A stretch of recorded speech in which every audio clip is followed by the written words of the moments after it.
It's the PHNX Cardinals podcast halftime show. I'm Johnny Venerable, joined again by the playmaker, the return of one Brittan Golden, former Arizona Cardinal wide receiver. The Arizona Cardinals down 6-0 against the New Orleans Saints. Defense dominates. Offense looks bad behind backup quarterback Desmond Ridder. So much to dive into on this halftime show. Yeah, there was a lot. Like you said, defense looked pretty solid, especially for it being mostly the second-team guys in there. I mean, they shut down the Saints' starting offense. They made their starting offensive line look pretty bad. Offensively, it could have been a lot better.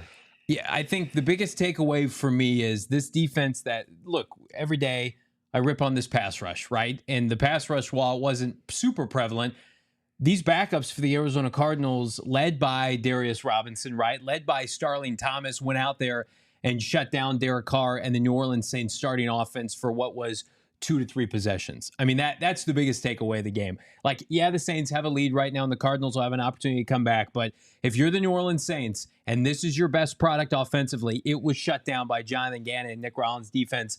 They're backups. Yeah, essentially all backups, right? Outside of Darius Robinson, who's going to come in and make a positive impact from the get-go. I mean, you had backup defensive linemen in there. You had backup secondary in there. You had backup linebackers in there. And they all went out there and looked like a starting group against this offense. And the Saints offense is, I mean, that's not what you want to see out of your starters. No, I mean, like the Cardinals, year 2 under Jonathan Gannon and Nick Rollins defensively, like we assumed it would be better. But how much can you do based on scheme alone? Like, I'm going to tell you right now, like, I didn't see too many missed tackles. I thought everybody, for the most part, was in a position to make a play. I mean, we're going to talk about Taylor Demerson and the strides he's making as a 4th-round pick. But like Owen Papo, as a second-year player, a 5th-rounder last year, exploded off the television, 4 tackles. And then guys like Dante Stills, and let's focus on Darius Robinson for a second. You know, the box score, I would say, is rather modest, like 1 tackle. But then you watch, and he's forcing double teams and holding penalties against the Saints starting offensive line. Number 56 right now, I mean, he's on your way, maybe not in year 1, but like future maybe best player on your defense. I mean, the first play of the game, he made the opening tackle. And the rest of the time, he was just giving that offensive line fits. Right? He's just blowing offensive linemen off the ball. He's creating havoc. He's plugging holes. I mean, he came out there and he played exactly how you wanted to see him play in the game 1. Yeah. He's somebody right now for the Arizona Cardinals that it doesn't matter if he starts. Like, you're gonna put him in there with Justin Jones, with Bilal Nichols, with Zaven Collins, and he's gonna wreak havoc. And he's only gonna play, you know, Jonathan Gannon told us at the Combine, Brittan, like, I'm not gonna play a defensive lineman more than like 65% of the snaps in a game. There's gonna be a steady rotation.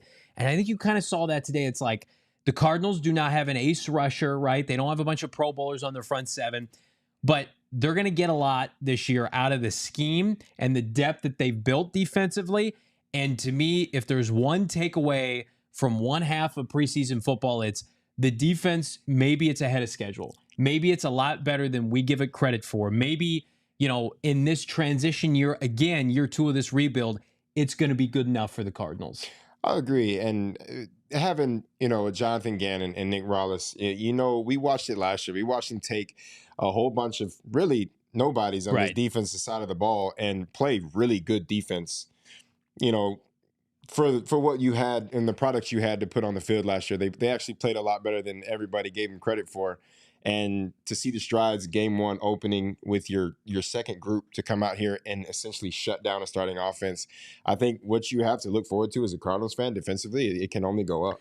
Absolutely. Let's flip the script. Let's look on the offensive side. And before we jump on Desmond Ridder, Marvin Harrison Jr. starts the game. And, you know, you and I haven't had a chance to touch base on this. it was very much a, hey, Marv, go out there, get your feet wet. We're going to immediately pull him. Your quick take, was it a mistake for Marvin Harrison Jr. to play in this game? I think it was a waste of time. Okay. I mean, honestly, there was no point. You put him out there. You ran the ball 3 times. Granted, there was no offensive line got pushed around. Yeah. And the run game was non-existent. You couldn't get anything going. You had bad field position. But honestly, I get it. Put him out there. Let him do his warm-ups. But there was no reason for him to go on the field tonight because you didn't even give him a chance. Like, if you were going to put him out there, at least throw him a screen. Do something. Put the ball in his hands quick. Let him try to make a move and get him out of the game.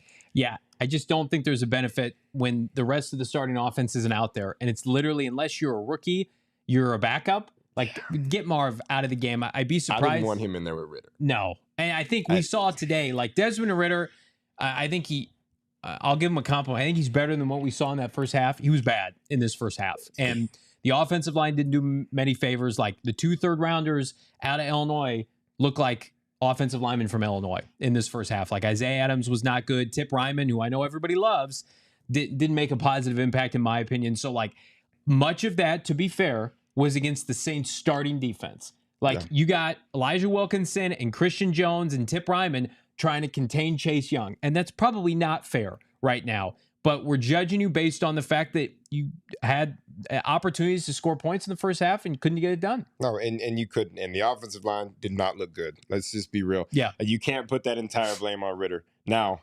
that throw at the end was atrocious. Talk to us about that. It was atrocious. That's a walk-in touchdown. Yeah. And for a guy that's been a starter in this league already and has had, he started games, started plenty of games. That's a very easy pass completion that you have to be able to make. It looked like he kind of panicked a little bit and tried to get rid of it. I don't know what happened, but that's a walk-in touchdown there at the end of the half, and you've got to have that. So, like I said, he's been under pressure a lot. The offensive line has not been good. I know he's probably in his head trying to rush, but you're a starting quarterback in the NFL. There's no excuse for that. Yeah, I thought Desmond Ridder up until that point on that drive looked okay, and the mobility was on display. But you're right. Like, if you're expected to be Kyler Murray's backup, and let's say Kyler Murray, God forbid, misses a couple games, like, you got to be a hell of a lot better than that.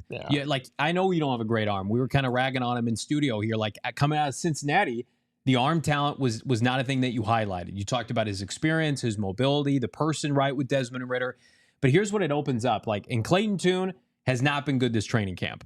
But Clayton Tune's got an opportunity now, if he starts the second half, to really rip it with nothing to lose here. Because in my opinion, like, unless you're out there turning the ball over, like, Desmond Ridder led 0 scoring drives. And he had Trey Benson out there, and he had Zach Pascal, and he had Chris Moore. It's not like he's working with nothing. But, I think it's a culmination of Dennis Allen. Well, I don't think he's a good head coach, knows what he's doing defensively. The Saints played their offense and their defense for a good amount of time, especially their defense in this half. So I don't know. Maybe they'll give Desmond Ridder another possession to start the second half. But, I mean, all in all, like, this offense to me, and you heard Jonathan Gannon at the end of the first half, like, they need more explosive plays. They need more continuity and consistency. So, to me, Brittan, it's one of those things where the offense, you can tell, unlike the defense, when Kyler Murray's not out there and James Conner and Trey McBride, there's a steep drop-off for this team. There is. And like you said, this is an opportunity for Clayton Tune to come out in the second half. And if I'm Tune, I'm playing with 0 pressure on my shoulders right now. There's no pressure to go out there. Just sling it.